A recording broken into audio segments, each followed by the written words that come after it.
안녕하세요. 델타원입니다. 2020년 8월 13일 목요일 글로벌 금융시장 리뷰를 시작하도록 하겠습니다. 오늘이 한 줄 요약은 약발 빠지는 시장으로 하겠습니다. 어제에 이어 계속 미 10년물 국채가 하락을 하고 오늘은 유럽 채권들도 제법 큰 음봉을 그리면서 하락을 하였습니다. 채권 하락세가 제법 커서 이번 주 주봉 완성이 하루 남았는데 아직도 시장이 금리 상승에 대해서 그닥 우려하고 있지는 않는 것 같지만 시장을 위로 부스팅하기에는 부담스러운 것 같습니다. 8가지로 오늘 꼭지를 잡아보면 미국 증시는 변동성은 작았지만 윗골이 달린 좋지 않은 마감, 한국 증시는 옵션 만기 영향으로 오후장 들어서 강력한 변동성 발생, 유럽 증시는 별다른 지표 없는 가운데 트럼프의 유럽산 제품에 대한 관세 부과 이슈로 힘이 빠진 것, 채권 시장은 아까 얘기한 그 미국 10년 국채가 계속해서 하락하는 것, 유럽 국채도 크게 하락하는 것, 통화 시장에서는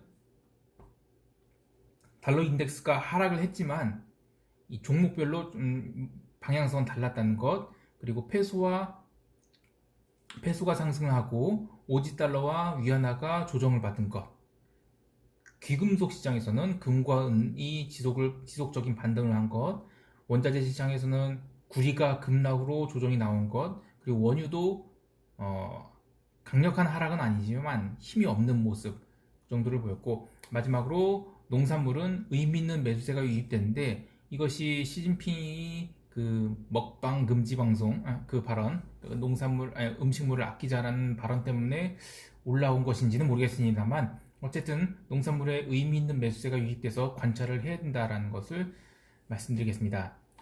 하나씩 뜯어보겠습니다. 전일 테슬라의 액면 분할 이슈 이후 오늘도 테슬라는 상승을 이어갔습니다. 다만 아시아 시장에서 지수 선물은 특별한 변동성이 없었는데 유럽 시장이 생각보다 못 오르고 약할 때도 미국 지수 선물은 밀리지 않았습니다. 하여 미국 증시 본장이 시작되면서 바로 변동성 매도가 나오고 장중 변동성 선물은 저가 22.60포인트를 기록할 때까지 변동성이 계속 밀리면서 증시는 상승을 했습니다.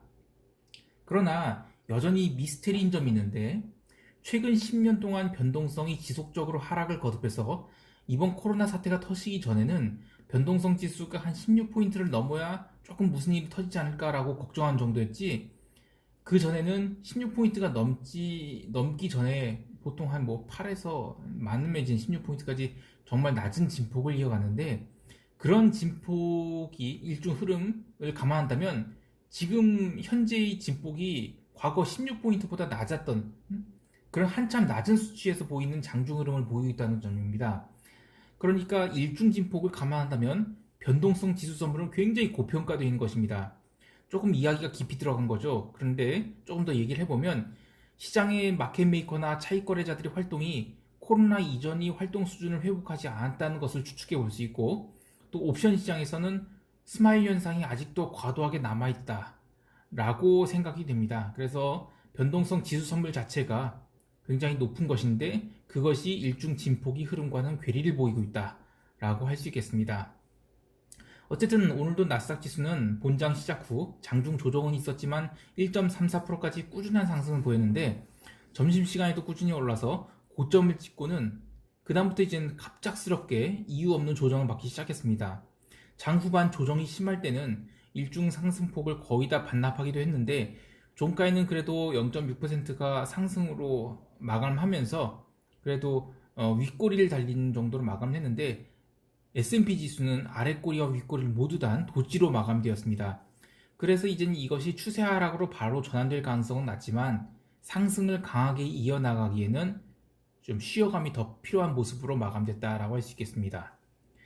이제 한국 증시를 이야기하겠습니다. 제가 한국 증시는 보지 못하죠. 그런데 오늘은 리뷰를 해보면 다른 어느 때보다도 극적인 흐름들이 많았던 것 같습니다. 우선 지수가 1%가량 갭상승으로 출발을 했는데 이 옵션 만기일에 1% 갭상승 출발하는 것도 흔한 일이 아니고, 또 전일 미국 시장이 올랐다지만 우리 시장은 전전일의 미국 시장의 조정을 사실상 거의 반영하지 않았기 때문에 1% 상승할 경우에는 좀 과다한 상승이다라고 판단돼서 정석으로 매도 대응하는 것이 맞습니다. 그런데 갭을 제대로 메우지도 않은 상태에서 지수가 버텨냈죠. 그리고 점심시간 무렵에는 아래 꼬리를 거의 다 이제 말아 올린 모습이 나오면서 변동성을 계속 죽였습니다. 이렇게 변동성을 죽이게 되면 기관이 오후에 현물을 어떻게 컨트롤할 것인가가 굉장히 중요하게 되는데, 오후 시장 들어서 현물 매도를 낼 것인지 아니면 매수를 해서 지수를 들어올릴 것인지에 대해서 옵션이 급격한 환매가 들어올 수 있기 때문에 방향성에 가속이 생기게 됩니다. 그런데 코스피 200 지수가 상대적으로 높은 곳에 위치했기 때문에 여기서 더 끌어올리게 되면 숨어있는 차익 실현 매물들이 등장할 수 있고, 그것을 감안하고도 더 위로 올리려면 차후에도 증시가 계속 상승할 것이라는 강력한 확신이 필요합니다. 그래서 지금 지수대가 굉장히 상대적으로 높다라고 생각되는 부분이, 특히 기관 투자자 입장에서는 그렇게 생각하기 때문에 여기서 더 끌어올리기보다는 차라리 아래쪽으로 미는 것이 더 유리하지 않겠는가라는 것이 일반적인 생각이 될 것입니다. 결국 점심 이후에는 조금씩 지수를 아래로 밀기 시작했는데, 오후 2시 이후에는 일부러 변동성을 좀 확대시켜서 편하게 델타를 해징한 것이 아닌가 생각됩니다. 이 풋옵션 322.55 같은 경우에 거의 행사 가능성이 없었기 때문에 오후에는 0.07까지 가격이 하락을 했습니다. 이렇게 낮은 가격이 옵션을 대량 매입한 뒤에 행사가를 밀어버리는 현물 매도를 낼 경우 적은 비용으로 델타를 해징할 수 있게 됩니다. 그래서 콜옵션 가격을 완전히 밀어낸 다음 이 저가에 다시 콜옵션을 담고 풋옵션을 정리하면서 현물을 마감 때 다시 담게 되면 거래 비용을 감안하고도 큰 이익을 얻을 수 있게 됩니다. 이런 식의 바스켓 매매를 하는 과정에서 개인 투자자들에게 풋옵션이 10배나 20배 이익이 나고 또 콜옵션도 6배 이상이 나는 등 옵션 투자에 대해서 대박 환상을 심어줄 수 있는데, 다행히 오늘 미디어에서는 이런 쪽은 커버하지 않은 듯합니다. 아마도 지금은 개인 투자자들이 옵션보다는 주식에 훨씬 더 관심이 많은 상태이기 때문에 미디어가 안 다룬 것 같습니다.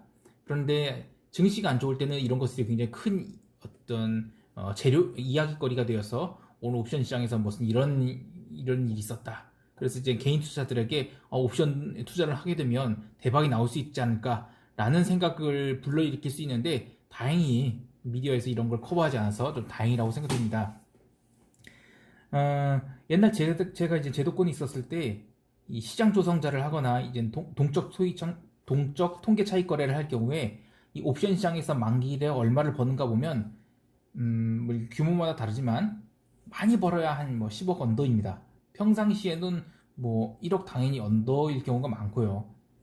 그래서 이제는 하우스마다 다르겠지만 이 생각보다 기관 투자자들이 이익이 크지 않다는 것입니다. 물론 이건 이제 프랍 트레이딩 펌 얘기고요. 프랍 트레이딩 쪽이고, 그리고 스펙을 하는 기관들은 거의 없기 때문에 뭐 그렇게 말할 수는 없고, 그러면서 0.07에 1000개를 사서 1.4에 1000개를 팔았다 그러면 대체 얼마 이익이냐, 또는 뭐 또 오늘 장중 고가가 3.18이었으니까 거기서 팔면 얼마나 이익이 크냐라고 하겠지만, 사실 그거는 이제 일반 투자를 안 해본 사람들이나 한 소리고 그렇게 팔 수 없습니다.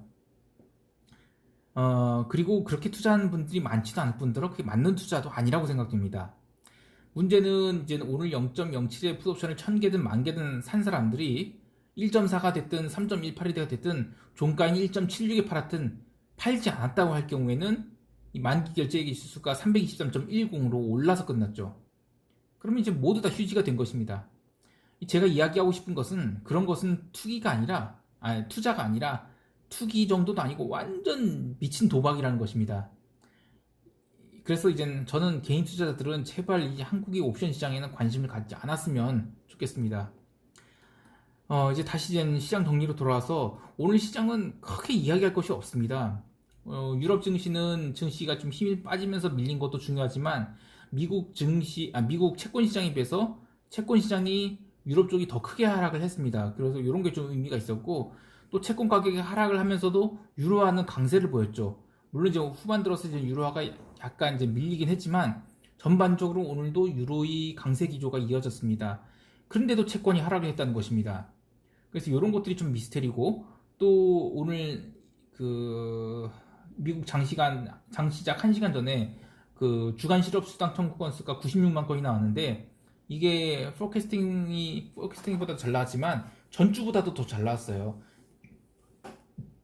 물론 이젠 그 96만 건이란 것도 굉장히 높은 수치이긴 합니다만, 어쨌든 계속 감소 추세라는 거, 이런 거는 굉장히 호재인데, 그런데도 불구하고 유로가 강세를 보였습니다. 또 미국 지수도 그때 뭐 선물이 보통 이렇게 쫙 하면 움직여야 되는데 저는 움직이지 않았죠. 그래서 사실상 요즘은 시장의 경제 지표를 아직 의식하지 않는 것 같습니다. 오히려 지금 채권 가격이 계속 빠지는 것이 아직 시장이 좀 반영을 안 하고 있는 것 같은데, 요게 좀 다음 주에는 정말 좀 뭔가 이슈거리가 되지 않을까라는 생각합니다.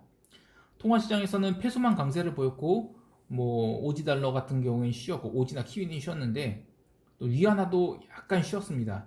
근데 유로는 올랐고, 또 페소가 강세를 보였던 것은 그동안에 일정 워낙 못 올라서 오른 것 정도로 보이고, 아직은 추세 상승은 아닌 것으로 보입니다.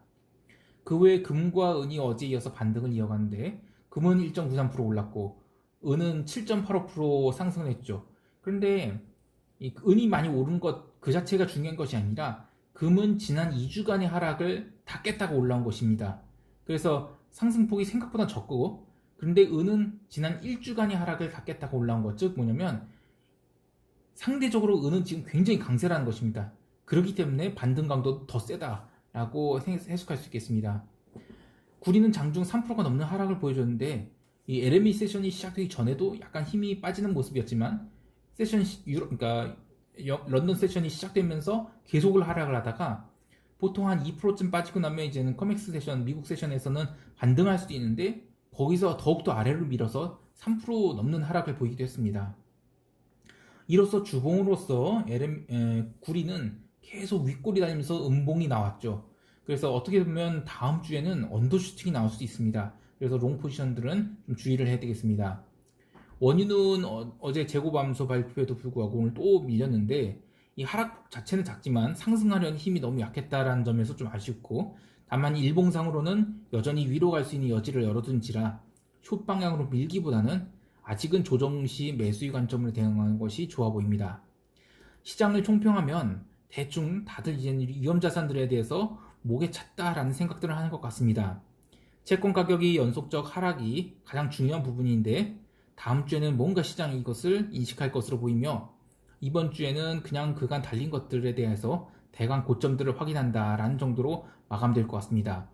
아참, 하나 더 얘기를 하면, 그 농산물 가격인데, 뭐 시진핑이 먹방 금지 또는 뭐 그 음식물 낭비하는 거 이거 좀 하지 마라라고 얘기한 것이 좀 오버액션일 수 있습니다. 그런데 제가 지난주부터 계속 보고 있는 것이, 이 농산물 가격이 더 이상 빠지지 않고 뭔가 의미 있는 지지를 보인다는 것이 참 눈에 띄입니다. 전 세계적으로 식량을 많이 소비하는 곳 중에 하나가 중국인데, 중국은 또 미국 농산물 시장이 가장 큰 수입처일 수도 있고요. 그래서 이런 부분에서 농산물 가격이 의미 있는 변화를 할 수 있다는 것은 다음 주에도 좀 관찰을 해봐야 될 부분이겠습니다. 오늘 코스피 만기 대응하신 굉장히 고생 많으셨고요. 이상 델타원이었습니다. 감사합니다.